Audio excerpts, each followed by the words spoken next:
So yun guys, nagbubuhos kami ng aming putangin ng bakol. Yeah man. Nasa ano na tayo, 9 PM na po guys, 9 PM na. Yan guys, syempre dandahan tayo, baka tayo ay mapunta ng safety at tayo mabagok ang ulo guys. Yan, syempre tamang lakad lang tayo din sa Gedli. Pero hindi to Gedli, gitna to gitna. Yeah man. Ayun, nagbubuhos si Paquito.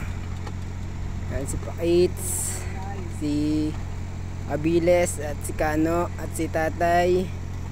Ayan si Ryan. Oh shit, tangin na. Ayan si Robert at si Mark. Yeah man. Ayan tayo, let's go. Ayan na. Okay. Ayan, medyo patapos na kami sa part na to. And peace out.